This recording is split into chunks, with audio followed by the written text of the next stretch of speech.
The blind spot effect is the sum total of all the ways that we try to get our needs met that don't really work for us.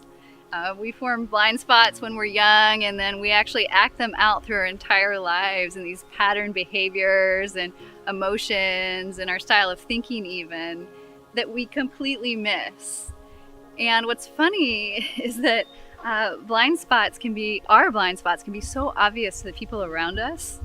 and yet we completely miss them. It's almost like having the elephant in the room that your friends and family and loved ones see, but you don't see at all. So what's interesting to me in looking at blind spots is to